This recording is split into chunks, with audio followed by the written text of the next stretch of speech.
জানেন কাদের দোয়া তাহাজ্জুদেও কবুল হয় না? এর উত্তর অনেক গুরুত্বপূর্ণ।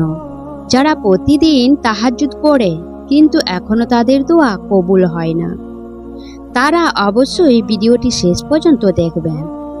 আল্লাহ তাআলা তাহাজ্জুদের সময় আমাদের অনেক নিকটে থাকেন।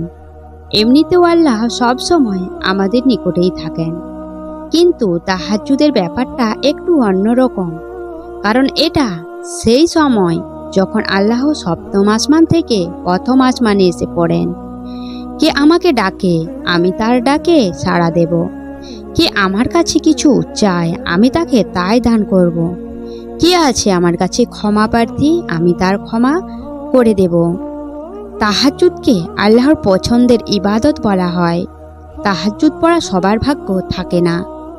তারা অনেক ভাগ্যবান যারা তাহাজ্জুদ পড়তে পারেন। কেননা যখন আল্লাহ কারো উপর নারাজ হন, যখন তিনি তার সেজদার তৌফিক ছিনিয়ে নেন, যারা ফরজ নামাজের সাথে তাহাজ্জুদের নামাজ পড়তে পারছেন, তারা কতই না খুশনসিব, তারা আল্লাহর কত নিকটে আছে, এটা শুধু আল্লাহই জানেন। এই জন্যই তাহাজ্জুদ ইবাদত আল্লাহর নিয়ামতের মধ্যে একটা বড় নিয়ামত। কারণ আল্লাহ তার সেই বান্দাদেরই এই উত্তম ইবাদতের জন্য বেছে নেন, যাদের ইবাদত তিনি পছন্দ করেন। এর জন্যই তাহাজ্জুদ পড়া মানে তা আল্লাহর অনেক খাস বান্দা হয়ে যাওয়া। তাহাজ্জুদের উপকার আর ফজিলতের কথা তো আপনারা অনেক জায়গায় পড়েছেন এবং শুনেছেন। তো চলুন জেনে নিই তাহাজ্জুদ পড়েও কাদের দোয়া কবুল হয় না। সবার আগে আমাদের নিয়ত দেখা হয়। আমি অনেক মানুষকে রোজ তাহাজ্জুদ পড়তে দেখেছি, কিন্তু তাদের মধ্যে কিছু সংখ্যক মানুষ আছে যারা আল্লাহর জন্য তাহাজ্জুদ আদায় করে, যারাই শুধু আল্লাহকে রাজি খুশির জন্য তাহাজ্জুদ পড়ে। তাদের হাত ওঠার আগে তাদের সেই দোয়া কবুল হয়ে যায়। কিন্তু আজকাল বেশিরভাগ মানুষই শুধু এই জন্যই তাহাজ্জুদ আদায় করে, যাতে আল্লাহ শুধু তাদের চাওয়াকে পূরণ করে দেন। আল্লাহ আমার এই ইচ্ছে পূরণ করে দিন, ওই ইচ্ছা পূরণ করে দিন। তো এভাবে আল্লাহর ইবাদত হলে আপনি আল্লাহকে চাইছেন না, বরং আপনি তো অন্য কিছু পাওয়ার আশায় থাকেন। আপনি আল্লাহর নৈকট্য চান না, আপনি তাহাজ্জুদ শুধু নিজের ফায়দার জন্য পড়েন। আর যখন আপনি সেটা পেয়ে যান, তখন আপনি তাহাজ্জুদ পড়াই ছেড়ে দেন। তাহাজ্জুদ নামাজ আল্লাহর ভালোবাসা পাওয়ার জন্য পড়া উচিত, শুধু নিজের দোয়াকে কবুল করানোর জন্য নয়। এই জন্যই যখন আপনার দোয়া কবুল হয় না, তখন আল্লাহর উপর অভিযোগ করো যে, ইয়া আল্লাহ, আপনি আমার দোয়া শুনছেন না। একটা কথা জেনে রাখবেন, আল্লাহ কারো নেক দোয়াকে রদ করেন না। আপনার দোয়া হয়তো তাড়াতাড়ি কবুল হয়ে যায়, না হলে কিছু সময় পর কবুল হয়, আর না হলে আল্লাহ সেটাকে আপনার জন্য আখিরাতের জন্য রেখে দেন।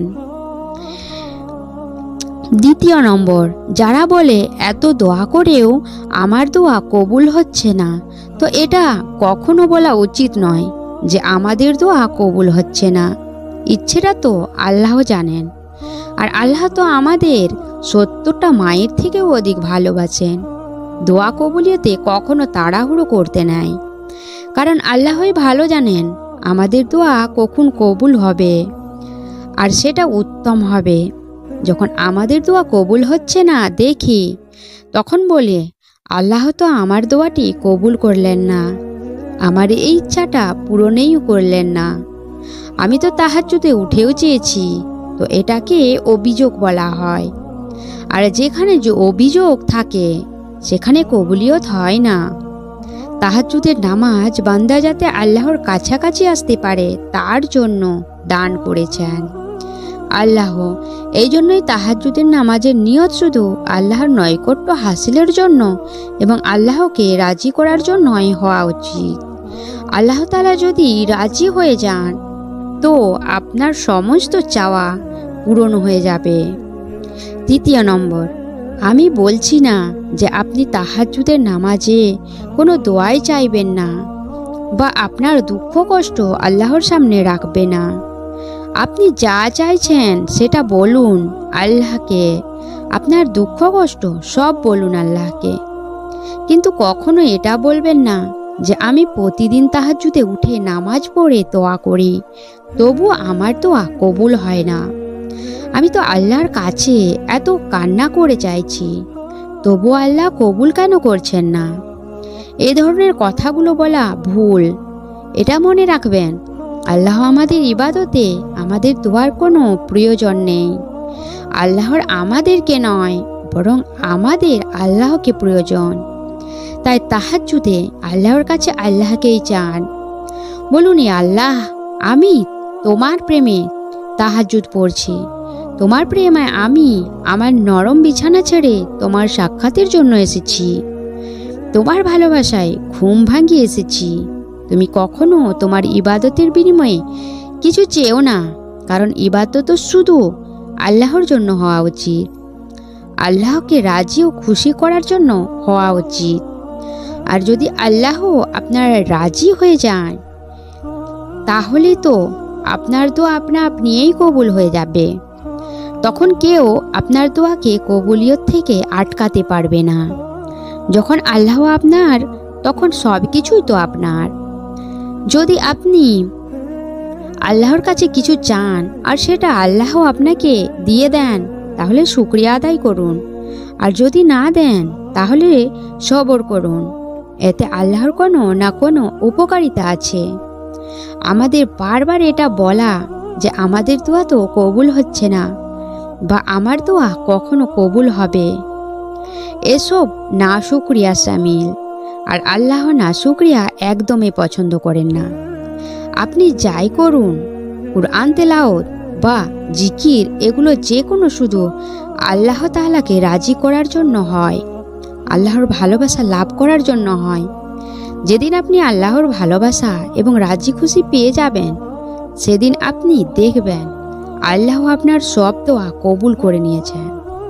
এজন্য আপনি তাহাজ্জুদ আদায় করুন, আল্লাহর ইবাদত করুন, আল্লাহর ভালোবাসা চান। আল্লাহর ভালোবাসা পেয়ে গেলে আমাদের আর কোনো বিষয়ে অনুসন্ধান থাকবে না। আল্লাহর ভালোবাসার আগে তখন সব কিছু তুচ্ছ মনে হবে। আপনি আল্লাহর কাছে কান্নাকাটি করে চান। আল্লাহকে বলুন, আজকে আমার সাথে এটা হয়েছে, আজকে আমার মন ভেঙে গেছে। যেটা হবে সেটাই বলুন।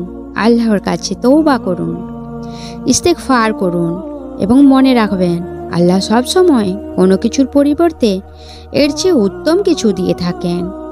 আল্লাহ আমাদের সবাইকে হেদায়েত দিন, আমাদের দিনের নৈকট্য লাভের তৌফিক দান করুন। আমিন।